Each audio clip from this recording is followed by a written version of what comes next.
Hi, this is Wes Craven, and you're watching Sky Movies. Welcome to the set of Scream 4. Wes and his team are no strangers to burning the midnight oil, often working 14-hour shifts into the small hours. Night shoots are essential as much of the action takes place after dark. With the ungodly hours and erratic nature of filming, on-set camaraderie is crucial to keeping spirits high and the sleep demons at bay. Right now, we're sitting at craft service, which is why we get nice and plump on the films. And we try to eat healthy here, and they keep us running and going on our energy. And we're outside Kirby's house, which is my character, and we're filming the stuff, the action inside. Time for your last question. Name the remake of the groundbreaking... Halloween, Texas Chainsaw, Dawn of the Dead, The Hills Have Eyes, Amityville Horror, Christmas, House of Wax, Hot Night, it's one of those, right? None of the above. We're doing a scene, and occasionally you never know about opening a door or stepping somewhere if one of the crew members has put on the Scream mask and cape and is going to jump out at you while the cameras are rolling. What do you want? Who is this? He's trying to do Ghostface. I'm standing in the closet.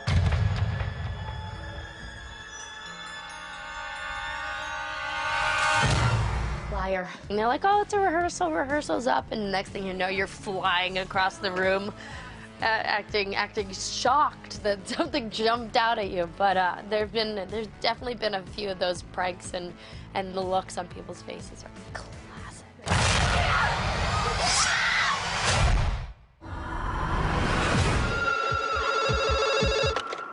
Hello?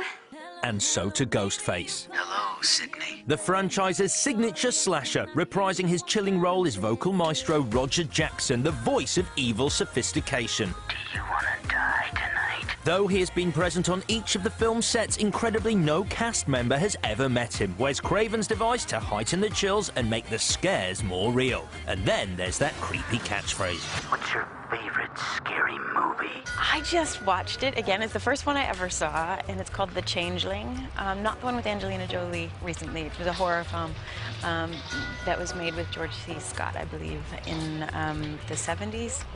Terrifying film. I saw it when I was 13 years old, and it's the reason I never watched horror films after that for a long time.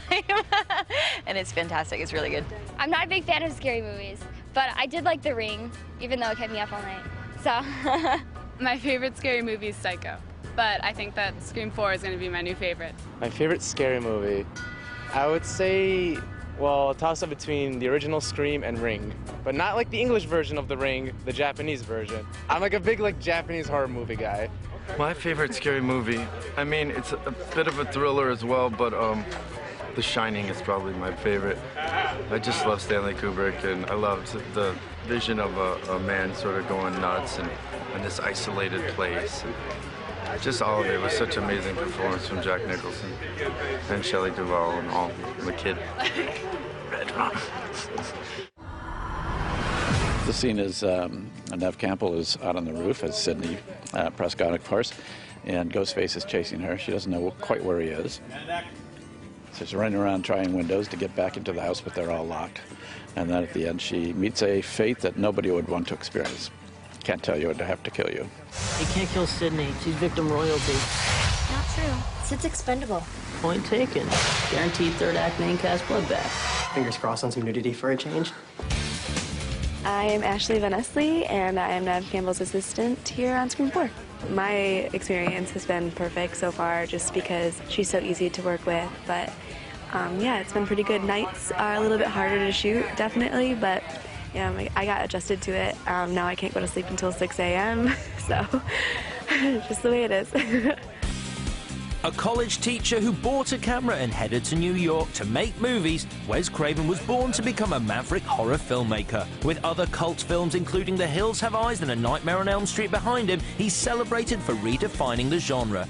I love Wes. I really think he's a phenomenal director. I've always felt that way. I really feel he's one of the best I've ever worked with. He's got a great sense of humor, and he knows exactly what he's making. He really knows how to make these films very scary and also very fun and with a bit of wit. He makes me laugh. I mean, he's done so many movies, so many scary movies, and I'll say, Wes, what Now, what do you think, how would I react if someone came up to me and you know, if they came up behind me with a knife and they stabbed me? He's like, well, I don't, you know, Cordy, it's never happened to me. He always has just the greatest ideas that you never would have thought of. And the Scream was also one of my favorites, not just saying that, it really was. I loved it, so to get to be a part of it it's really surreal. There is an element of destiny involved in these films, for sure. It's interesting if you look back at the different films and see the different actors that come out of it and careers kind of blossom after they're in this. It's good for everyone. But it's not just Scream's usual suspects who've gone on to forge acting careers. There's been some skillfully negotiated cameos in each of the films. Look, there's Wes Craven as Fred the janitor in Scream, and here he is again as a doctor in Scream 2. This time he's a tourist in Scream 3, alongside Kevin Smith's cult figures Jay and Silent Bob, who return the favour by giving Wes a cameo in their spin-off movie Jay and Silent Bob Strike Back. It's a beautiful thing. Cut! Shannon, usually I say cut. A monkey? Wes? I mean, Jesus, you guys aren't even trying anymore, are you? What? The market research says people love monkeys. We love this monkey! See? And here are a couple more for your viewing pleasure. So how does it feel to be almost brutally butchered? Hey, now leave her alone. People want to know. They have a right to know. Hey, are you... No. But you look just... Like her? I've been hearing it all my life. It's uncanny. I was up for Princess Leia. I was this close. So who gets it? The one who sleeps with George Lucas. I am a big fan of the horror genre of film, but I was always scared to watch it because I knew how long it was going to affect me and how long it would take for me to get over it. I watched the first one when I was like 6 or 7, and my sister would always cover my eyes for the scary parts. I mean, they would describe it to me, and I'd be like, stop. Unless I knew I was going away and spending the night with someone and staying at my family's house and could run into my parents' bed, you know, I was very careful about when and where I would choose to watch them. But I do like being scared as long as I don't have to be alone. The first Scream really came out of nowhere, but I think this film is probably going to be the most like Scream 1. All three of them are kind of different, you know, in what emotions they provoked. And I think as they went on, they've been accused of kind of forgetting that they're supposed to be scary. So hopefully we're pretty scary. These films are a lot of fun, and audiences enjoy them. You know, they really have a blast seeing them, and it's fun for us to revisit the characters. I mean, it's 15 years now we've all been working together since the first one. Long time. We're all getting old. Modern audiences have become savvy to the rules of the originals. I mean, there are still rules, but the rules have changed. And the kill's gotta be, like, way more strict. To be the new version, the killer should be filming the murders. Down! Down behind you! I don't know if it's the start of a new trilogy. It definitely lives in its own, you know, it's a complete and full film. There's no cliffhanger or anything. But there is, you know, there's always talk of another one. We all love doing them, so if people still like watching them, hopefully we'll continue to do them.